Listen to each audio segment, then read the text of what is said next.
Bapak Ibu terkasih dalam Tuhan, kita memasuki permulaan bulan Juli. Mari kita memasuki hadiratnya, mari kita menundukkan kepala dan berdoa. Tuhan Yesus, kami berterima kasih atas penyertaan, pemeliharaan, dan berkat-berkat-Mu yang Engkau berikan kepada kami di awal tahun 2024 ini sampai dengan hari ini. Dan sekarang pada bulan Juli ini, kami bawa hulu hilir hasil kami bekerja dan berkat yang Kau berikan kepada kami. Persembahan kasih, persembahan syukur, persembahan persepuluhan, dan persembahan nazar kami. Terimalah ya Tuhan, biar persembahan kami ini dapat dikelola bagi pekerjaan dan pemberitaan nama-Mu di muka bumi ini. Kembalikanlah dan lipat kali gandaan kepada kami semua benih-benih yang terbaik dan berkat terobosan keuangan yang melimpah ya Tuhan, supaya kami semua bisa semakin hidup memberkati dan tetap setia menabur berkat-berkat di ladang-Mu. Kami terima kasih ya Tuhan, dan kami buka ibadah ini dalam nama-Mu yang kudus, dalam nama Tuhan Yesus. Sama-sama kita katakan amin.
adalah Raja.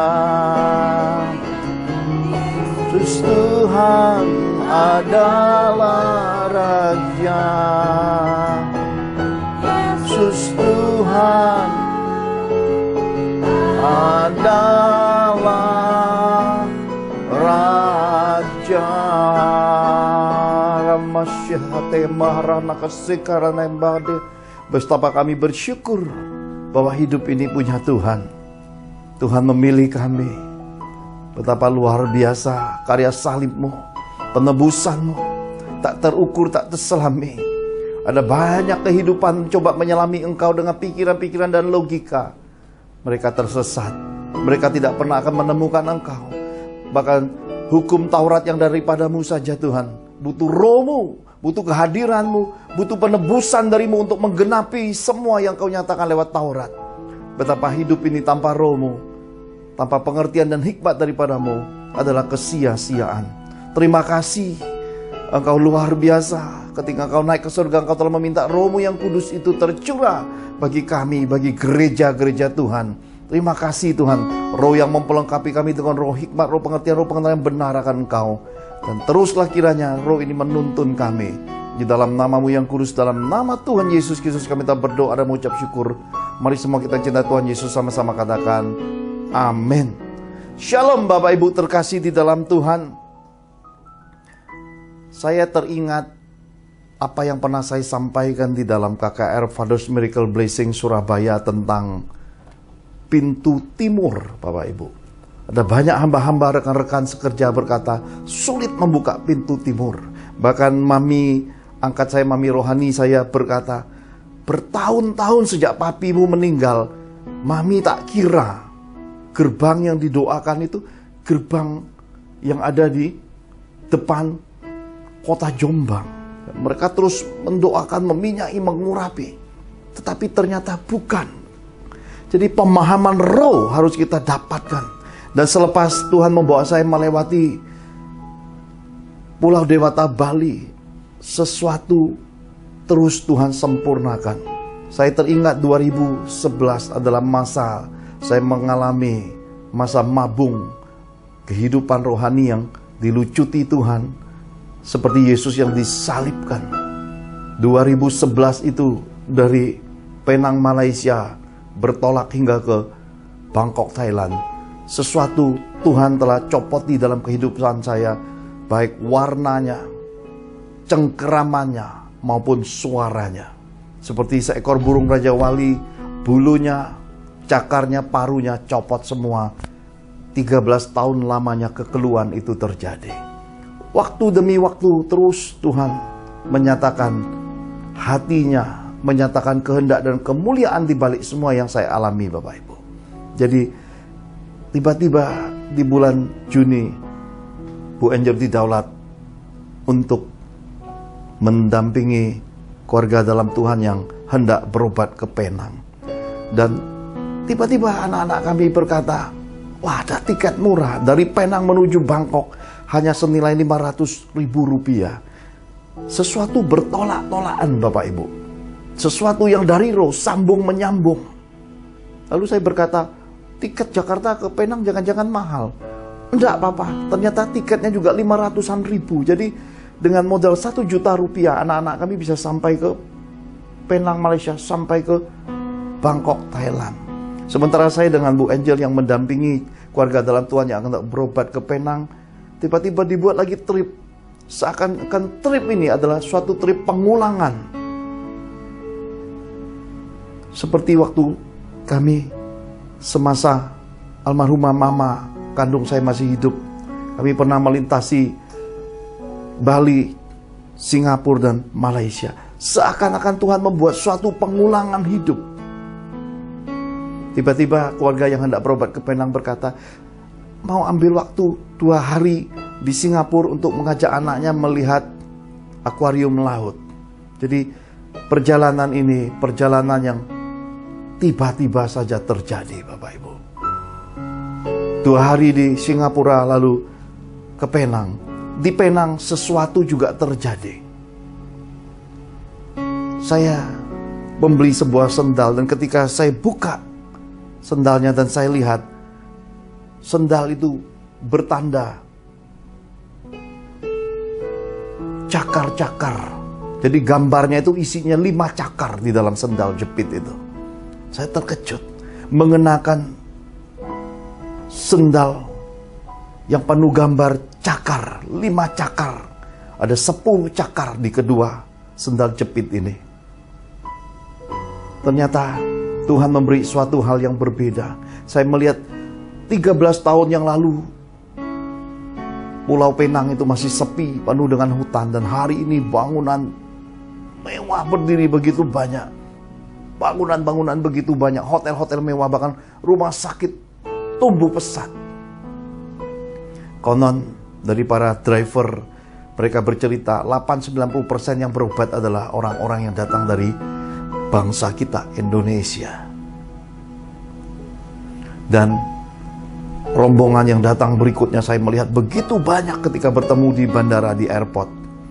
Saya bertanya, dari mana orang-orang ini? Mereka berkata, mereka datang dari China, Tiongkok. Saya tanya, apakah mereka datang untuk bertemu dokter dan ke hospital? Orang-orang Malaysia berkata, no, mereka only vacation. Mereka datang untuk kuliner, mereka datang untuk jalan-jalan. Maka orang-orang Malaysia ini berkata, sejak turis China ini masuk dan pertumbuhan ekonomi Penang tambah pesat, saya teringat akan saudara-saudara yang ada di Bali berkata, kalau turis China datang, apa aja dibeli, dibawa pulang sebagai souvenir, sebagai kenang-kenangan. Mereka datang membawa berkat pertumbuhan ekonomi. Ini yang saya lihat dari Penang, Malaysia sampai ke Bali. Dan di Bangkok, di Thailand, khususnya di Phuket, Tuhan bicara sesuatu kepada saya. Tuhan sampaikan isi hatinya yang membuat saya memahami, dan inilah yang saya akan bagikan pada kesempatan berbahagia ini tentang roda kehidupan. Ada 3 hal yang Tuhan pesankan, izinkan saya sharingkan 13 tahun rangkuman roda kehidupan yang diajarkan Tuhan kepada saya, karena sendal jepit dari Penang ini pada akhirnya di James Bond Island, Bapak Ibu, suatu pulau wisata laut di dalam lekukan batu-batu, di tempat tersembunyi. Tuhan berkata pada saya oleh pimpinan Roh Kudus, letakkan sendal-sendal yang sudah copot, sudah engkau digantikan dengan cakar yang baru, kuku yang baru. Engkau akan tumbuh dan terbang dengan cengkerman yang lebih besar, penuh kemuliaan. Benarkah semua ini terjadi, Bapak Ibu? Benarkah semua ini tergenapi? Benarkah roda kehidupan yang diajarkan Tuhan ini terbukti tepat dan tergenapi? Kenapa? Karena cakar Raja Wali, dimensi kemuliaan yang lebih besar itu. Di bandara, di airport, saya bertemu dengan seorang pria tinggi besar sekali. Dia berkata, bolehkah dia duduk di kursi sisi sebelah kanan saya, sementara ada koper-koper kami. Saya berkata, oke. Dia memandang dan dia tersenyum. Kenapa? Keramahan dan kebaikan ini menyentuh hatinya. Lalu dia melihat kaos yang saya pakai dengan Pastor William, dengan Richie, dengan Awi kecil. Dia pegang-pegang, dia berkata, wah bagus sekali. Dia bilang, seragam. Dan kami mulai berbicara. Ini seorang pria Amerika. Dan kami ngobrol, anak-anak saya kumpul semua. Lalu ketika dia lihat anak-anak saya, keluarga saya berdiri, dia berkata, kamu mengajari keluargamu dengan baik, dengan luar biasa, dia berkata. Lalu saya bertanya, apakah dia tidak datang dengan istri dan anaknya? Dia berkata, dia belum menikah dan dia sudah 3 kali broken spirit, broken heart katanya. Dan sebelum pergi, saya menempelkan tangan saya pada dadanya. Saya berkata, I'm pastor, I will pray for you. Dan ketika saya letakkan tangan, saya berkata, be healed in the name of Jesus. Lalu dia berkata apa, Mama? You making me cry. Jadi dia berkata, you making me cry. Kami sempat mengambil dokumennya, Bapak Ibu. Lihat di latar belakang ini, dokumennya. Bagaimanakah seorang bule ini akhirnya berinteraksi, dan keindahan, kemanisan, keramahan Indonesia sampai kepada seorang pria Amerika yang mungkin hitungan bulan dan tahun akan segera datang di bangsa kita. Dan saya percaya bahwa perjumpaan dengan banyak bangsa, bahkan di Phuket, saya sempat memberi balsam dan mengurut seorang pria asal Arab Saudi yang mabuk laut dan ternyata sakit selama beberapa hari, dan saya olesi beri balsamnya. Kami berkumpul di dalam satu perahu itu, Bapak Ibu. Ada Turki, ada dari Dubai, Arab Saudi, Malaysia, Inggris, ya. Jadi di antara bangsa-bangsa, Tuhan memulihkan keadaan hidup saya selama 13 tahun ini dengan roda kehidupan yang mulai berputar akan naik lagi. Karena selama 13 tahun ini posisinya ada di bawah dan akan naik dalam kemuliaan sebagaimana Tuhan pesankan. Inilah aku, dan ini semua adalah bagian yang kubawa di dalam padang gurun untuk menenangkan hatimu, hendak membawa engkau melihat padamu akan menjadi kebun buah-buahan, dan kebun buah-buahan itu akan menjadi hutan, dan anak-anakmu sebagaimana yang dinubuatkan oleh Nabi Yehezkiel, pucuk pohon aras itu ditanam di atas gunung di antara bangsa-bangsa, mereka makan minum, karena anak-anak saya diberi Tuhan kesempatan lebih dulu datang ke Chiang Mai, Chiang Rai, Bapak Ibu. Dan lebih hebat lagi, kami kembali ke Indonesia pada tanggal sebagaimana menjadi tanggal legenda hidup kami, seperti kematian mama saya, sebagaimana kalender hidup kami adalah 22 porsi ganda, double blessing, Bapak Ibu. Dan kami menginap di sebuah hotel yang bernama S3, ya. Session Triple Blessing. Masuk kemuliaan Tuhan di dimensi ini. Haleluya. Mari kita lihat bagian yang pertama. Amsal 20 ayat 11 sampai yang ke-17. Amsal 20 ayat 11 sampai 17. Demikian Tuhan berfirman. Anak-anak pun sudah dapat dikenal daripada perbuatannya, apakah bersih dan jujur kelakuannya. Telinga yang mendengar dan mata yang melihat, kedua-duanya dibuat oleh Tuhan. Janganlah menyukai tidur, supaya engkau tidak jatuh miskin. Bukalah matamu, dan engkau akan makan sampai kenyang. Tidak baik, kata si pembeli. Tetapi begitu ia pergi, ia memuji dirinya. Sekalipun ada emas dan permata banyak, tetapi yang paling berharga ialah bibir yang berpengetahuan. Ambillah pakaian orang yang menanggung orang lain, dan tahanlah dia sebagai sandera ganti orang asing. Roti hasil tipuan sedap rasanya, tetapi kemudian mulutnya penuh dengan kerikil. Amin. Amin. Bapak Ibu terkasih di dalam Tuhan, kitab suci sebenarnya sudah menubuatkan tentang hal pertama, yaitu tentang pembekalan.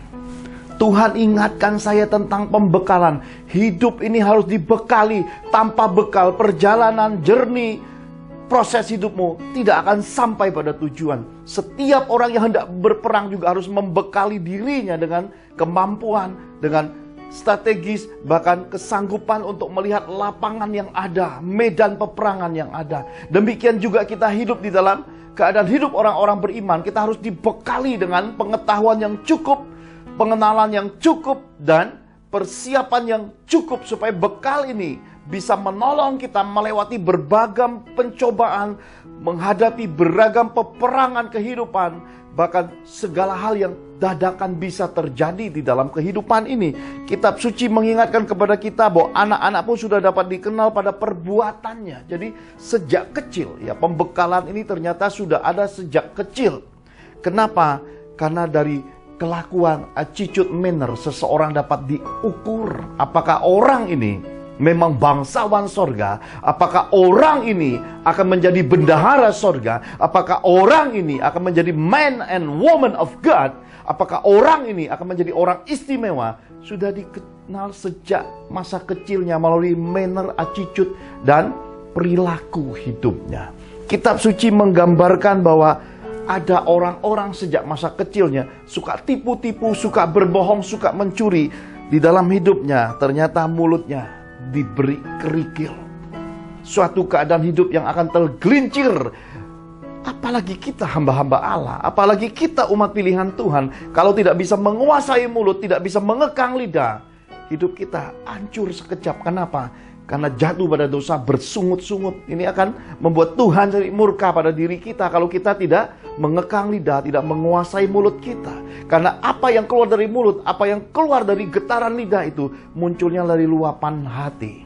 Jadi pelajaran hati itu merupakan pembekalan. Ada banyak anak-anak Tuhan belum selesai dari pelajaran hati. Ada banyak anak-anak Tuhan belum selesai pada pembekalan hati ini. Kenapa? Karena ada banyak anak-anak Tuhan ternyata umurnya tinggi. Usia kekristenannya tinggi. Tapi kelakuannya masih belum dewasa. Sikap hidupnya, mannernya belum menggambarkan kodrati anak-anak terang. Belum menggambarkan kodrati anak-anak kerajaan Yesus. Kenapa? Karena masih hidup dengan budaya, dengan moralitas, dengan perilaku dan manner manusia lama. Orangnya rohani, tetapi manusia dalamnya masih sangat duniawi. Kitab suci menggambarkan semua itu kepada kita. Karena itu pembekalan ini milik anak-anak. Saya bertanya kepada Roh Kudus, Tuhan, di batas usia berapakah pembekalan ini ada? Tuhan menjawab saya, untuk orang-orang yang tidak berkasih karunia, untuk orang-orang yang belum mencapai kasih karunia, untuk orang-orang dunia ini, batas umurnya dapat diukur sampai 17 tahun. Pembekalan orang-orang sekuler adalah sampai batas 17 tahun. Selepas 17 tahun, mereka sudah tidak dapat dibekali lagi. Sementara anak-anak rohani, batas usianya adalah sejak dibaptis. Jadi ada anak-anak Tuhan di dalam kehidupan ini, mereka dimatangkan. Sebelum mereka bertobat dan dibaptis, mereka dimatangkan. Dan ketika mereka dibaptis, kematangan itu langsung ditransformasi. Maka ada petobat baru, tiba-tiba jadi hamba Allah yang dipakai luar biasa. Jangan kaget, karena Roh Kudus menyingkapkan hal seperti ini. Kenapa? Karena dunia sudah mendewasakan mereka. Tapi ada orang-orang istimewa. Mereka sejak kecil, mereka tidak punya figur orang tua. Mereka tidak punya teladan kehidupan berkeluarga. Mereka tidak punya pembimbing. Ternyata sejak kecil di dalam kandungan ibunya, seperti Samuel kecil yang dinazarkan, ada orang-orang istimewa yang Tuhan didik lewat suara, yang Tuhan didik lewat mimpi. Tuhan datang dalam kehidupannya tanpa dia pernah mengenal Tuhan. Orang-orang ini sebenarnya adalah nabi-nabi yang terakhir di antara bangsa-bangsa. Orang-orang istimewa yang bergaul karib dengan Roh, bergaul karib dengan Tuhan tanpa mengenal bahwa yang datang dalam hidupnya adalah juru selamat dunia. Dan ketika juru selamat dunia membuka pintu kasih karunia, mereka bisa melihat keadaan itu sepertinya orang yang berpindah rumah, tetapi sebenarnya dia sudah keluar masuk kasih karunia dan sudah bolak-balik masuk pada pintu kemurahan Tuhan di dalam hidupnya. Kenapa? Sejak masa kecilnya Tuhan sudah memperkenalkan diri, cuma dia belum tahu bahwa yang datang dalam hidupnya itu adalah pencipta semesta alam, juru selamat dunia, Yesus Kristus, dalam dimensi Roh Kudus yang kerap kali menolong, yang kerap kali mengajar, membimbing dan membekalinya, hingga segala hal yang rusak di dalam hidupnya, segala direction yang tidak ada, kegelapan yang ada, tidak menghancurkan kepribadiannya. Kenapa? Karena Tuhan sudah mengambil sejak dalam kandungan ibunya. Haleluya. Jadi Bapak Ibu terkasih di dalam Tuhan, pembekalan yang utama, muara dan sumber dari pembekalan itu adalah keluarga. Dalam kehidupan akhir zaman, setan akan berusaha menghancurkan keluarga. Jadi urusan berkeluarga ini mulai hancur dari masa anak-anak. Kuasa kegelapan sudah menyusun strategi sejak masa kecil. Anak-anak sudah didoktrin untuk menerima penyimpangan dunia. Baik itu hubungan-hubungan kehidupan lawan jenis, sejenis, kehidupan cerai, kehidupan bertentangan dengan firman sudah dicekoki kepada anak-anak dunia ini sejak masa kecilnya. Melalui apa? Melalui kehidupan seni, medsos, pergaulan. Karena itulah Bapak Ibu terkasih dalam Tuhan, adalah bijak sebagai orang tua yang sudah punya Tuhan. Jangan melepas anak-anakmu yang masih kecil untuk mengakses medsos, sosial, film, dan segala budaya dan segala bentuk seni itu seorang diri tanpa dibekali, tanpa didampingi, tanpa didasari ada Tuhan di baliknya. Saya ingat anak-anak saya masa kecilnya, Reuel dengan William, pembekalan paling banyak adalah penumpangan tangan. Jadi saya banyak menumpangkan tangan dan berbicara kepada anak-anak saya sejak dalam kandungan, dan mamanya paling banyak mendengarkan lagu-lagu Mozart, Bapak Ibu, ya. Sampai masa kecilnya anak-anak kami punya pengalaman pribadi dengan Tuhan. Bahkan William pada masa kecilnya dengan 2 tangan bisa menulis, dan kebawa sampai hari ini. Kau belajar itu senang dengar musik, ya, jadi sambil belajar dengar musik, sementara Reuel mengikuti jejak mamanya tersembunyi, unik, ya. Demikian juga Richie ketika dicangkokkan di dalam hidup saya, mengejar Tuhan dan mempelajari Tuhan sampai ketika masa SMP-nya, ketika dia bertanya jawab, guru SMP-nya nggak bisa jawab sampai takut sama Richie. Akhirnya dari benci menjadi benar-benar sayang sama Richie, menjadi sahabat karib dengan guru agamanya. Tidak anak ini, ya, ketiga putra putri kami ini dibekali sejak masa mudanya, dan ketika memasuki masa SMA kuliah, saya sudah mengajarkan manajemen keuangan kepada mereka. Saya sudah menyerahkan tiap bulan uang tabungan untuk bayar uang sekolah, untuk bayar uang kuliah. Dan ini tidak satu kebetulan karena sekolah mengajarkan untuk pembayarannya melalui virtual account. Jadi anak-anak kami, saya beri uang tiap bulan. Saya berpesan, kelolalah uang dengan tepat. Kelolalah menurut kepentingan masa depan. Terutama, rajinlah bertanya kepada Tuhan. Anak-anak saya terbukti bisa mengelola keuangan. Kenapa? Selesai SMA, selesai kuliah. Kalau mereka nggak selesai, ternyata mereka tidak dapat dipercaya dalam soal uang.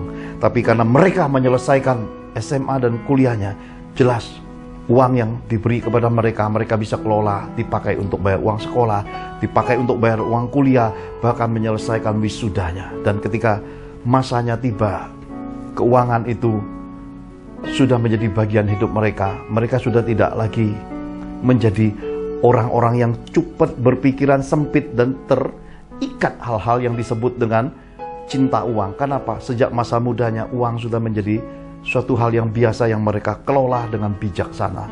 Ini menjadi pesan buat anak-anak Tuhan. Ada banyak sekali kehidupan bergereja hancur. Kenapa? Karena ada banyak hamba-hamba tidak dibekali tentang manajemen keuangan. Ada banyak orang tiba-tiba, baik itu kejadian keluaran, tiba-tiba jadi hamba Tuhan, ya. Oleh karena kehidupan belum matang di dalam manajemen keuangan, masuk dunia rohani melihat banyak kesempatan, ya, yang mereka kejar awalnya Tuhan, lama-lama jadi hantu uang, ya. Penyimpangan, penyesatan terjadi. Oleh karena apa? Ada banyak sekali oknum-oknum rohani tidak dibekali dengan manajemen keuangan, hidup takut akan Tuhan, tidak dibekali dengan pemahaman akan tanggung jawab, kewajiban, dan direction menjadi seorang abdi Tuhan. Ini penting untuk kita ketahui, karena Tuhan ingatkan kepada saya bahwa hidup ini ada banyak kali orang yang kehilangan figur, tidak punya figur papa, tidak punya figur mama, tidak punya keteladanan hidup berkeluarga, kemudian hidup terkurung, tertawan di dalam keadaan keegoisan, kelemahan, dan berbagai penjara kepribadian. Tiba-tiba tobat, tiba-tiba diberi kesempatan melayani. Ini yang menjadi malapetaka di dalam rumah Tuhan, di dalam gereja-gereja Tuhan, dalam kehidupan sosialita kerohanian. Kenapa? Ya seperti bangsa Israel. Dapat kasih karunia keluar dari Mesir, 5 dosa besar yang tertulis dalam buku The Invisible ini membuat mereka akhirnya bukan dapat kasih sayang Tuhan, malah dapat murka Tuhan. Selama 40 tahun dibawa Tuhan keliling tanpa tujuan. Memang nampak pemeliharaan, memang nampak Tuhan lewat tiang api, tiang awan. Tapi tidak cukup semua kesalehan hanya melihat tiang api, tiang awan, hanya diberi makan. Kenapa? Tujuan Tuhan tidak kesampaian. Kenapa? Karena ternyata mereka melakukan dosa yang jahat di hadapan Tuhan. Terutama dosa mendukakan rohnya. Kehidupan akhir zaman ini mudah sekali kita mendukakan rohnya. Tuhan ingatkan supaya pembekalan ini matang, karena firman Allah adalah sepasang sayap dengan rohnya, ya. Ada firman, ada roh. Firman tertulis, roh yang bersuara. Dua keadaan antara tulisan dan suara ini harus menjadi satu bagian yang disebut rema. Sesuatu yang dihidupkan dalam kehidupan dunia ini.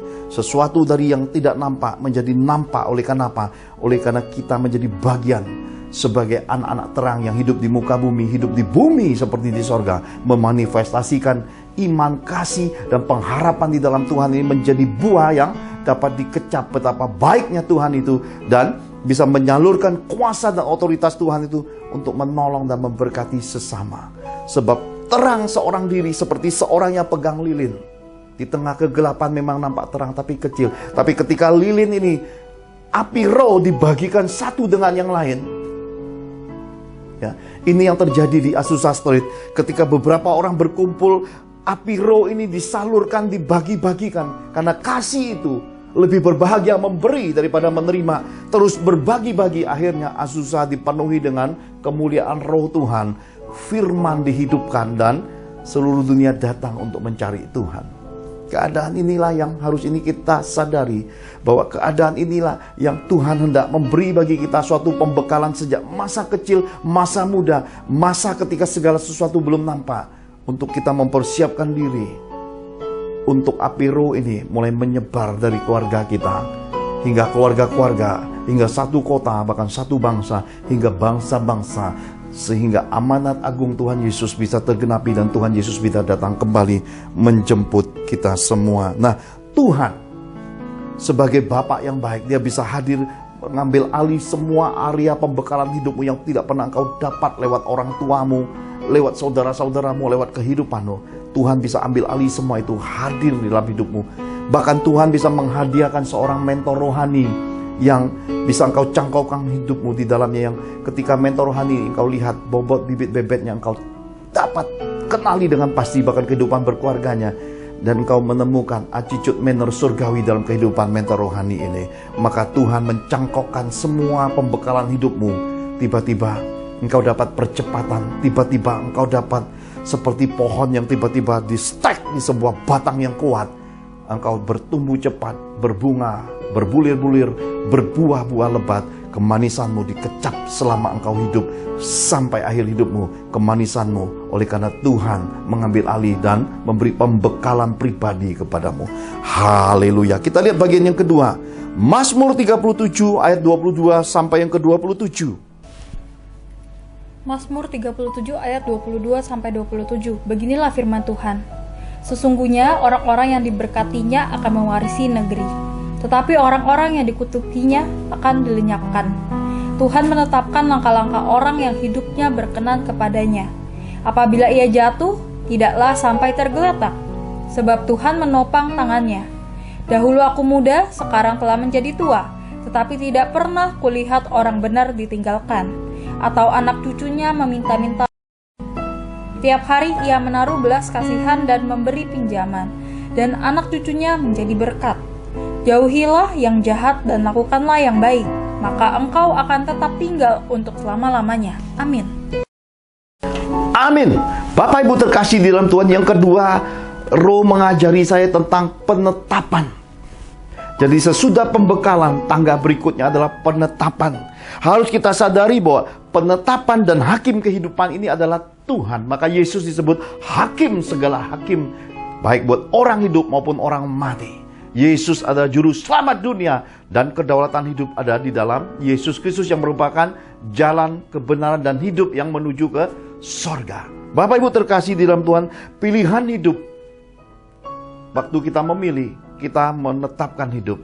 Penetapan hidup akan menuju pada dua jalan, yaitu buah kehidupan yang berupa berkat atau kutuk. Nah, ini harus kita sadari. Bahagia atau menderita, diberkati Tuhan atau dihukum kehidupan. Pilihan ini merupakan pilihan penetapan di dalam hidup. Karena itulah, kepada orang-orang beriman, Firman dan Roh Kudus akan menjadi penuntun untuk mereka menempatkan hidupnya pada penetapan menurut Tuhan punya pilihan. Jadilah kehendak-Mu Tuhan di dalam hidupku, jadilah kehendak-Mu di bumi seperti di sorga. Kenapa?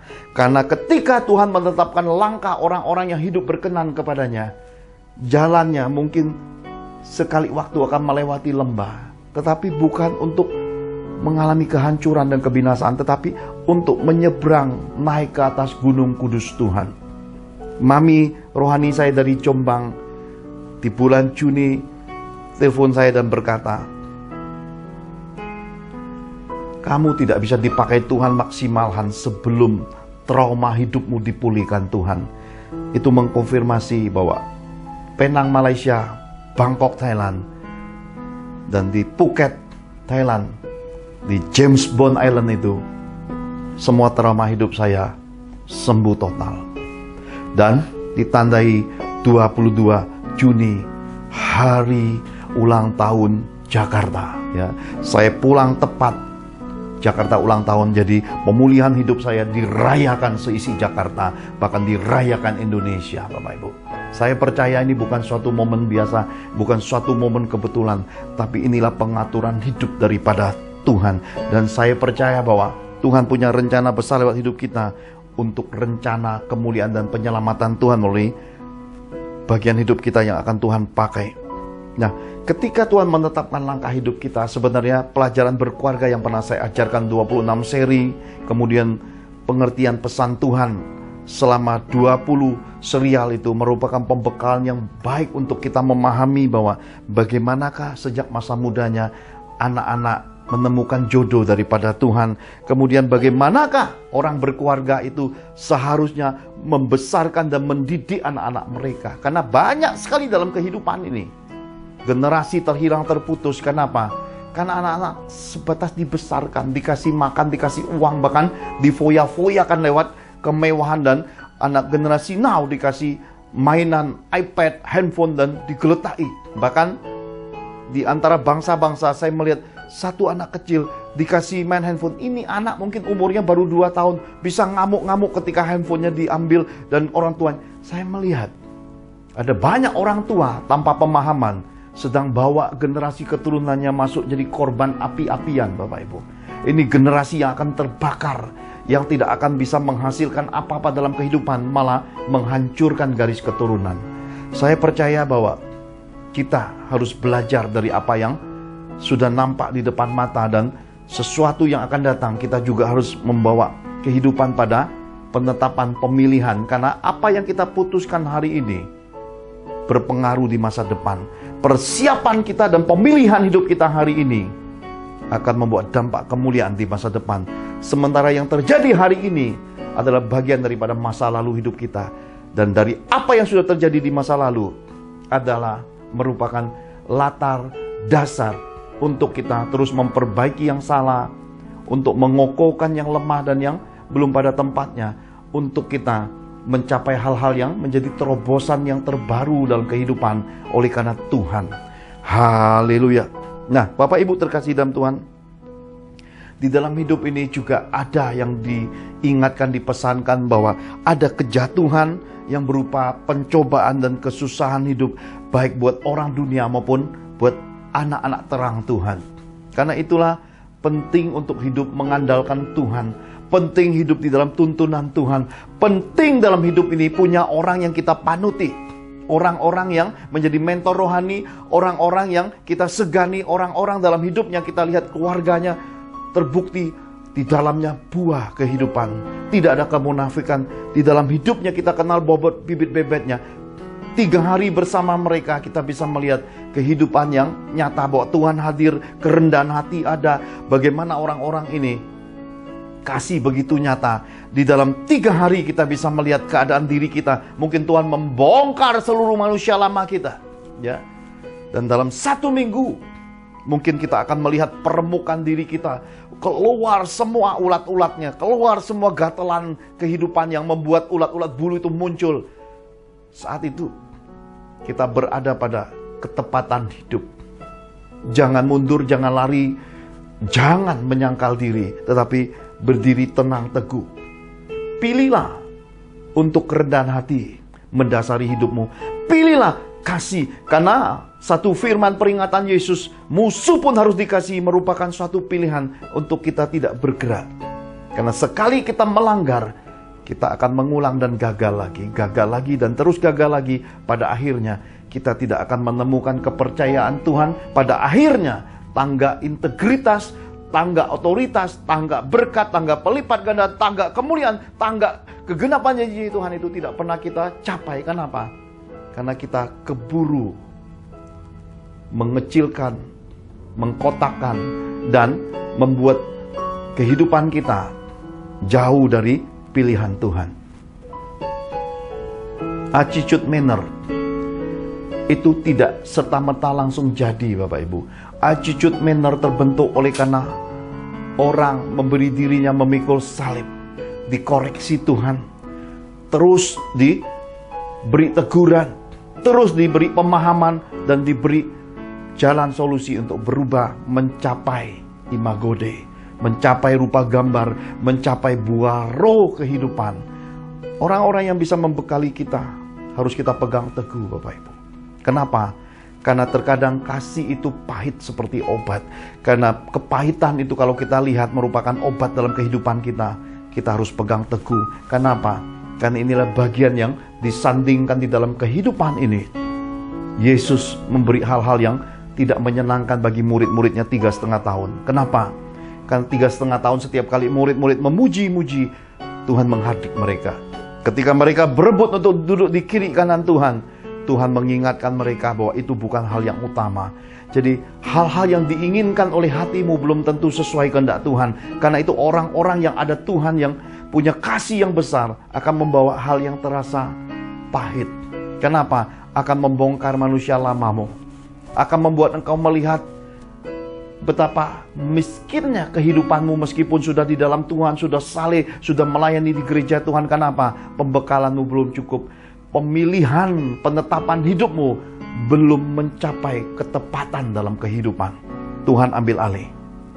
Tuhan ambil alih supaya engkau memahami. Tuhan mempersiapkan engkau, mentransformasi hidupmu, dan memberi impartasi melalui orang-orang besar. Kehidupan orang-orang yang di dalam kehidupannya bobot bibit bebek dan keluarganya sungguh terpuji dan berkualitas itu.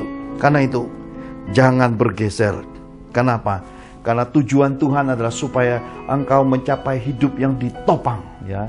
Karena kehidupan yang tanpa ditopang Tuhan, kehidupan ini akan sulit, Bapak Ibu.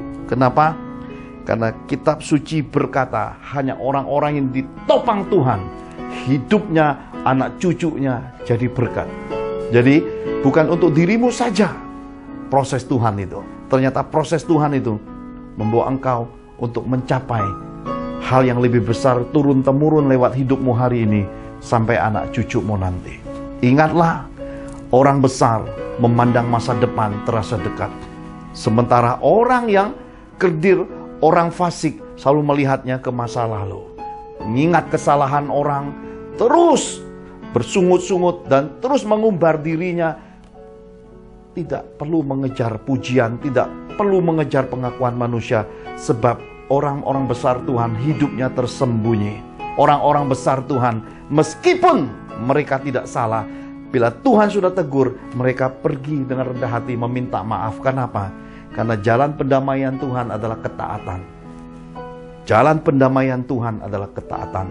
Jalan pendamaian Tuhan adalah ketaatan. Dan untuk masuki gerbang kemuliaan kegenapan janji Tuhan dan masa depan yang gilang gemilang, hari-hari yang baik, hari-hari tua yang penuh masa depan, adalah kerendahan hati. Pemahaman ini harus kita capai. Karena penetapan ini, masing-masing pribadi harus mengambil bagian dan menerimanya dalam kehidupan. Haleluya. Bagian yang ketiga, mari sama-sama kita lihat Filipi 3 ayat 7 sampai yang ke-11.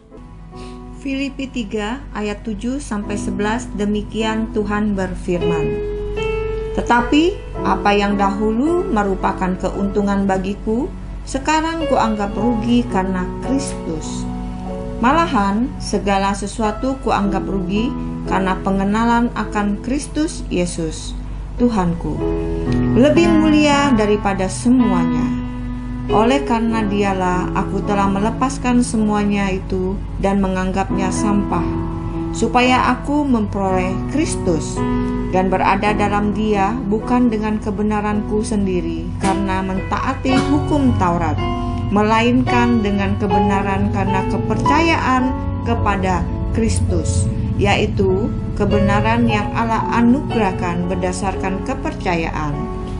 Yang ku kehendaki ialah mengenal Dia dan kuasa kebangkitannya dan persekutuan dalam penderitaannya, di mana aku menjadi serupa dengan Dia dalam kematiannya, supaya aku akhirnya beroleh kebangkitan dari antara orang mati. Amin. Amin. Bapak Ibu terkasih di dalam Tuhan, bagian ketiga, Roh Kudus ajarkan tentang pencapaian. Jadi dalam hidup ini sesuatu akan disandingkan di hidup kita, ya. Selesainya finish strong saja tidak cukup, ya. Selesai finish strong saja tidak cukup, tetapi harus finish dengan nama baik yang disandingkan dengan nama Tuhan. Setiap kali namamu disebut, Tuhan dipermuliakan. Jadi finishnya harus lengkap dengan kemuliaan Tuhan. Jadi finish strong saja tidak cukup, harus finish dengan kemuliaan Tuhan dan nama Tuhan disandingkan di dalam namamu. Dengan demikian anak cucumu akan menjadikan engkau sebagai tonggak pengenalan akan Tuhan, karena setiap kali namamu disebut, Tuhan dipermuliakan. Kenangan akan hidupmu memuliakan Tuhan. Nah, Bapak Ibu terkasih di dalam Tuhan, Rasul Paulus memberi tentang kesaksian hidupnya bahwa dahulu Paulus sangat rohani. Ada banyak orang Kristen seperti Paulus, sangat saleh, sangat rohani, tetapi ternyata jahat di mata Tuhan. Kenapa? Karena mengerjakan kehidupan kerohaniannya tanpa hikmat dan pengertian. Ada banyak orang-orang Kristen di akhir zaman hidup kekristenannya tanpa hikmat dan pengertian. Karena itu orang melihat, rajin gereja, keluarganya berantakan. Orang melihat, wah luar biasa aktifnya melayani, tetapi attitude manner, perkataannya sangat menyakitkan, ya. Manusia lamanya itu lebih besar daripada keadaan manusia rohnya. Jadi ada banyak orang terjebak pada kehidupan kekristenan yang palsu. Saya menyebutnya palsu karena sebenarnya ini dari arti kata lain sesat, false, ya. Jadi kekristenan yang sesat, yang keliru, yang palsu, di mana kehidupan pada dirinya terjebak pada keegoisan seperti Rasul Paulus. Wah, dia merasa harus menganiaya orang Kristen, berbuat baik bagi agama Tauratnya, ya. Ada banyak orang merasa yang penting aku melayani, aku naik di mimbar, aku pakai jas, ya. Aku disegani, aku dipuji-puji, tetapi dirinya sebenarnya menganiayai banyak orang, ya. Kehidupannya menyakiti banyak orang. Kehidupannya seperti Rasul Paulus di masa lalu yang penuh kebanggaan bagi dirinya, tapi sebenarnya dibenci Tuhan. Jadi semua hal yang kita lakukan yang dibenci Tuhan adalah sampah rohani. Semua yang kita lakukan yang dibenci Tuhan adalah sampah rohani. Bersihkan sampah-sampah rohani di dalam dirimu. Jangan terjebak pada kehidupan Saulus. Karena semua kehidupan Saulus ini, kesalehan kerohaniannya palsu, sesat, dan keliru dalam kehidupan. Bapak Ibu terkasih di dalam Tuhan, apa yang kau anggap untung, ya, untuk dirimu, keegoisanmu, kenyamanmu, kemunafikan hidupmu, semua itu mendatangkan murka Tuhan. Ada banyak orang mendoakan kau sebagaimana banyak orang mendoakan Saulus. Sadarilah bahwa kubangan hidupmu itu sedang menggali jurang yang dalam untuk kau jatuh, hancur, dan binasa. Harga mahal di baliknya, sekalipun kau alami pemulihan, tapi tidak mudah melewatinya. Lebih baik engkau mendengar pesan peringatan Tuhan ini untuk meraih kerelaan hati, meraih kerendahan hati, meraih keterbukaan diri untuk mengalami proses Tuhan. Karena buah jatuh tidak jauh dari pohon. Hidup seseorang dapat diukur dari garis keturunannya, dari keluarganya. Janganlah orang berpikir bahwa hidup ini seperti seekor induk ayam lompat sana lompat sini, sementara anak-anaknya mati digigit ular, anak-anaknya mati binasa kurang makan. Janganlah berpikir bahwa menjadi pahlawan rohani bisa tolong banyak orang, sementara keluargamu, orang di dekatmu semua tersakiti dan mati tanpa engkau peduli, tanpa engkau menyatakan kasihmu kepada mereka. Tuhan mengingatkan tentang Yerusalem, mengingatkan seekor induk ayam yang harus selalu mengcover anak-anaknya, dan anak-anaknya haruslah berlari kepada orang tuanya, figur papa, figur mama.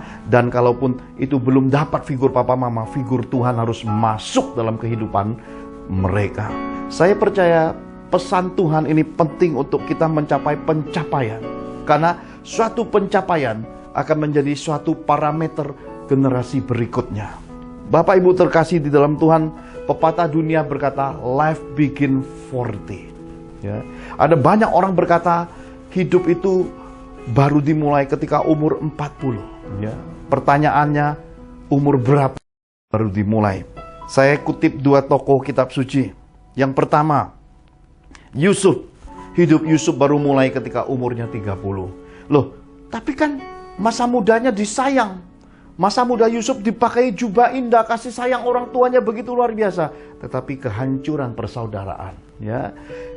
Setiap kekurangan dalam diri kita, perpecahan keluarga, apalagi berebut warisan dengan saudara, itu adalah keburukan dalam kehidupan rohani di hadapan Tuhan. Kenapa? Kasih kalah dengan uang. Ya. Apabila orang lebih kuat kasih, uang akan bisa dikelola dan bisa didiskusikan, dimusyawarahkan, dan didamaikan. Tapi ketika orang tidak punya kasih yang kuat di dalam kekristenan, tidak punya kasih Yesus yang cukup, uang memporak-porandakan persaudaraan. Ini tanda kehidupan Yusuf yang tidak matang.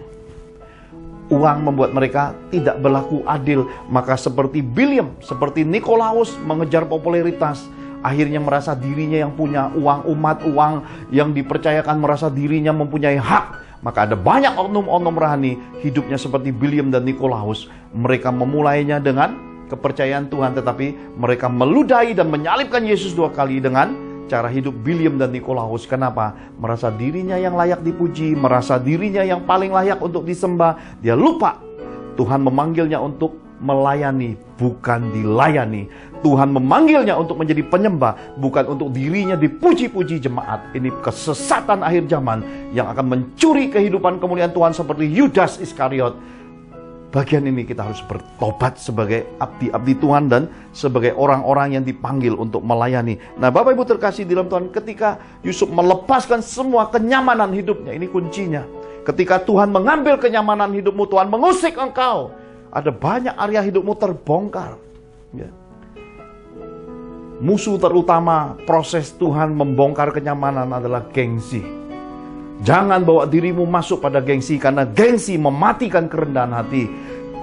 Orang yang hidup dalam gengsi menopengi dirinya dengan keegoisan. Gengsi adalah saudara sepupu, saudara tiri daripada orang yang menutup dirinya dengan kemunafikan. Jadi Bapak Ibu terkasih di dalam Tuhan, mari buka dirimu, biar Tuhan hancur leburkan seperti sebiji gandum yang diremukkan. Dan ketika peremukan dalam dirimu terjadi, remuk insanmu, remuk bagian dalam kejiwaanmu karena kurang pembekalan, karena ada banyak kelemahan daripada penetapan hidup yang keliru. Ada banyak kejadian yang tak terduga yang memilukan, yang membuat sisi hidupmu kosong, jiwamu kosong. Tuhan ambil semua ketersembunyian itu. Tuhan ambil semua kompromi hidup itu. Tuhan ambil semua rasa mengasihani diri dan semua roh mengasihani diri begitu banyak itu. Relakan. Biarkan peremukan terjadi. Jangan masuk dunia kebencian kepada orang-orang yang dipakai Tuhan untuk menolong engkau. Semakin engkau membenci mereka, maka engkau semakin diseret masuk pada murka Tuhan. Terseret masuk api neraka. Tetapi berilah penghargaan dan budi dan kasih sayang terbaik buat orang-orang yang begitu rela memberi dirinya tersakiti untuk menolong kau keluar dari lembah kelam yang pekat, yang menghancurkan hidupmu, yang kau tahu bahwa engkau kehilangan jati diri, engkau kehilangan kepribadian, engkau kehilangan tujuan hidup, engkau tidak mencapai lagi yang kau mau, kebahagiaan menjauh dari dirimu, dan apa yang kau lihat di depan mata adalah bagian dirimu yang terus tersakiti, kehilangan damai itu. Tuhan sudah menempatkan pahlawan-pahlawan besar, orang-orang yang cinta dan mengasihi engkau dengan tulus ini harus engkau pegang genggam menjadi bagian hidupmu. Kenapa? Karena orang-orang ini Yesusnya besar. Karena orang-orang ini ada Yesus yang penuh dengan tangan yang berlubang dengan darah, rela tersakiti demi menolong engkau. Kasih sayang mereka terbukti, teruji dan berkualitas buat hidupmu. Pegang dan genggam, karena bersama mereka hari tuamu terjamin. Bersama mereka adalah tempat di mana Tuhan selalu bisa menyampaikan nasihat, solusi, dan jalan keluar bagi setiap persoalan hidupmu, buat keluargamu, buat masa depanmu, buat pilihan hidupmu. Orang-orang seperti inilah engkau layak untuk membalas budi mereka. Engkau layak untuk berbuat baik kepada mereka. Kenapa? Karena bagian ini tidak banyak generasi memperoleh kepercayaan dari Tuhan. Karena itu kepada Daud Tuhan menempatkan Nabi Natan. Seperti apapun teguran Nabi Natan, Daud menerimanya. Karena itu Yusuf, seperti apapun tersakiti, dia bisa melihat Tuhan. Life begin 30 pada Yusuf. Umur 30 Yusuf mencapai hidup. Dan Tuhan memberi Yusuf umur 80 tahun lebih untuk melihat kemuliaan. Sejak umur 30 hingga 110 tahun menutup matanya, Yusuf menyadari semua yang ada di dunia ini, aku tak mau. Yusuf berkata, nanti aku mati, ingat tulang-tulangku bawa serta bersama bangsa pilihan Tuhan. Yusuf sebelum mati pun mengingatkan kepada umat pilihan Tuhan, tulang-tulang sekalipun harus dipersembahkan untuk Tuhan. Lebih baik ikut kegerakan Tuhan, lebih baik ikut hati Tuhan, lebih baik memilih kehendak Tuhan daripada memiliki seisi dunia ini, termasuk Mesir dalam kehidupanmu. Bisnis yang besar, duit yang banyak, popularitas tidak bermakna tanpa memiliki Tuhan dalam kehidupan. Pencipta semesta alam melebihi emas, perak, permata. Yusuf menyadari semua itu. Maka pencapaian terbaik dalam kehidupan Yusuf adalah merestorasi persaudaraannya untuk kembali saling mengasihi dan menempatkan orang tuanya dengan hidup berbakti kepada orang tuanya sampai akhir hidup orang tuanya, dan menyelesaikan bagian hidupnya tetap Tuhan pilihan yang utama. Dan tokoh yang kedua adalah Musa. Musa berkata, Musa berkuasa dalam perkataan, Musa berkuasa dalam perbuatan. Di umur 40 tahun Tuhan mengambil semua itu. Tuhan memprosesnya di padang gurun sampai umur 80 tahun. 40 tahun proses. Musa menyelesaikan padang gurun. Diberinya seorang istri, Rehuela Sipora. Seorang istri yang menjadi penolong sepadan. Musa mencapai kehidupannya, start kehidupannya di umur 80 dan umur 120 menyelesaikan garis akhir kehidupannya. Jadi Bapak Ibu terkasih di dalam Tuhan, umur berapa engkau baru memulai kehidupan? Sebagaimana Mami angkat saya dari Jombang berkata, jangan lagi ada trauma dalam hidupmu, ya. Trauma bicara tentang kesakitan, kekecewaan, kepiluan hidup, tentang suatu rekam jejak yang harus dihapus dengan darah Yesus. Dan semua trauma hidup ini hanya Roh Kudus, firman, dan darah Yesus yang bisa membersihkannya. Kita tidak sanggup. Tetapi orang-orang yang hidup dikenan kepada Tuhan, ketaatan, kerendahan hati yang mendasari hidup mereka, mereka bisa mencapai pemulihan total dari Tuhan untuk masuk kemuliaan yang lebih besar. Saya akan bagikan gambar-gambar kemuliaan ini karena ini bagian 13 tahun hidup saya Bapak Ibu. 25 tahun saya memberi diri dibaptis. Umur 50 tahun life begin 50 dalam hidup saya. Maka umur 51 ini kemuliaan mulai berjalan. Saya mau publish Bapak Ibu. Ini foto-foto saya mau publish karena ini kemuliaan hidup saya yang menjadi library-nya Father's Miracle.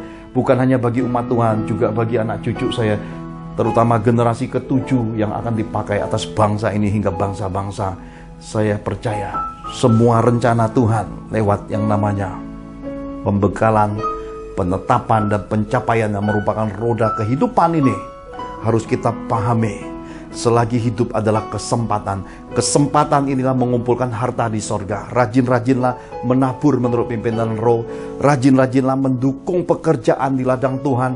Rajin-rajinlah memutar roda berkat Tuhan. Semakin diberi banyak benih, semakin engkau salurkan hartamu berlimpah di sorga. Dan genapi hidup kekristenanmu menurut iman, kasih, pengharapan. Jangan menurut perkataan orang-orang. Jangan menurut perdebatan rohani, perselisihan rohani. Tetapi genapi firman.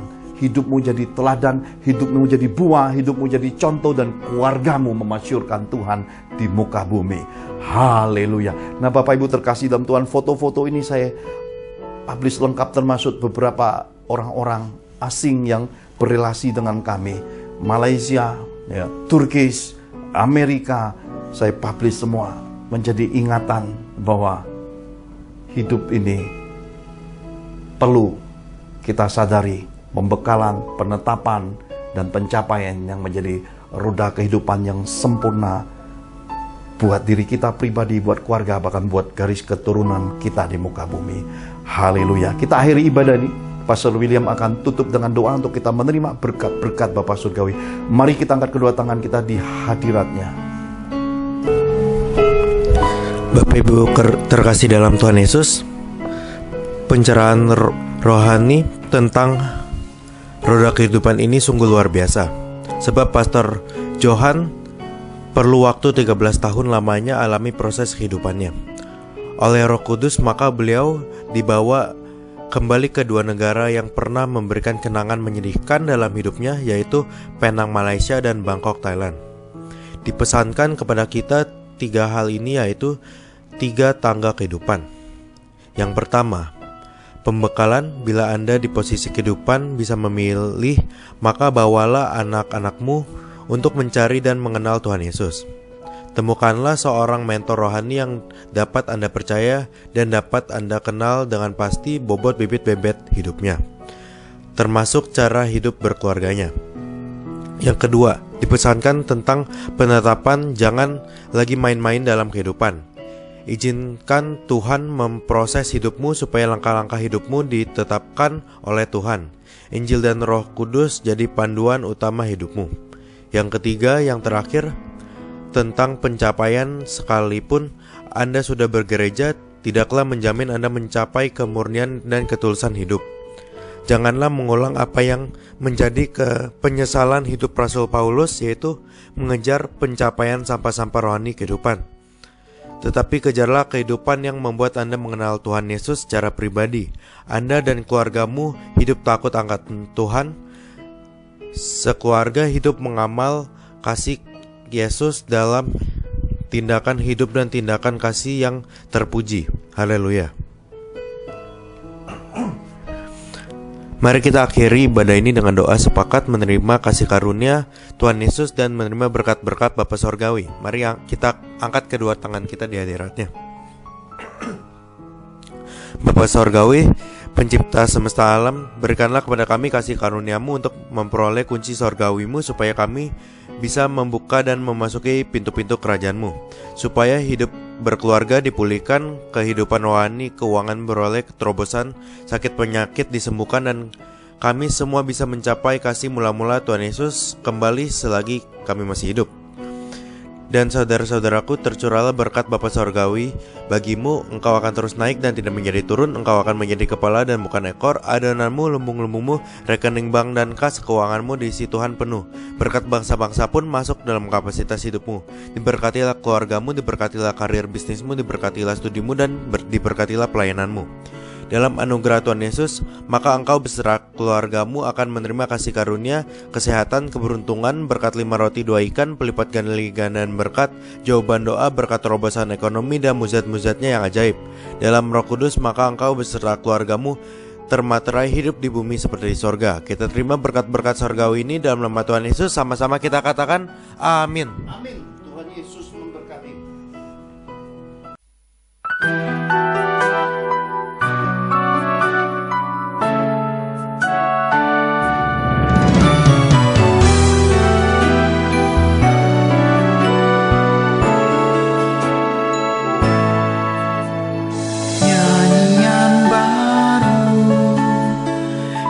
Yesus berikan untuk menyembah Bapa yang ada di sorga.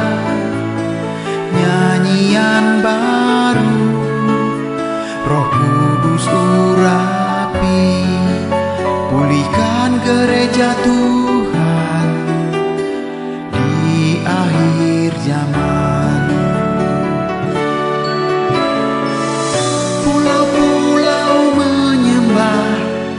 Gereja Tuhan bersatulah, lawatan Yesus atas umatnya.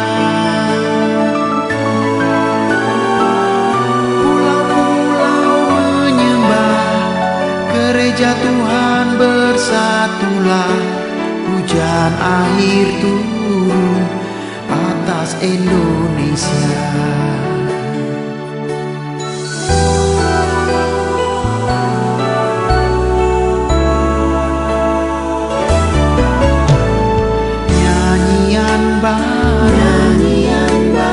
Yesus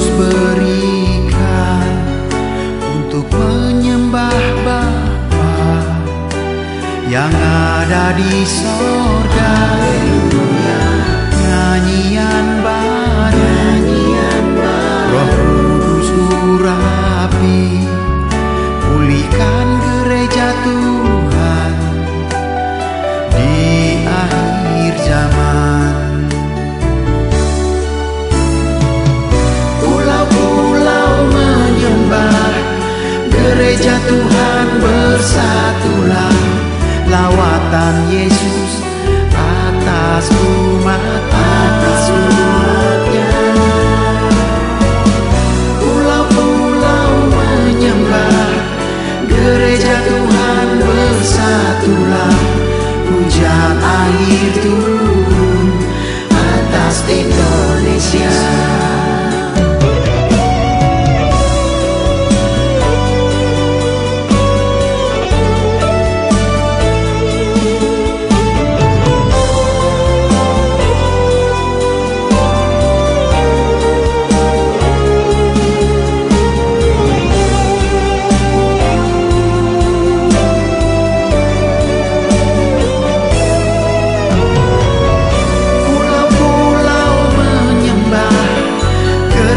Tuhan bersatulah. Lawatan Yesus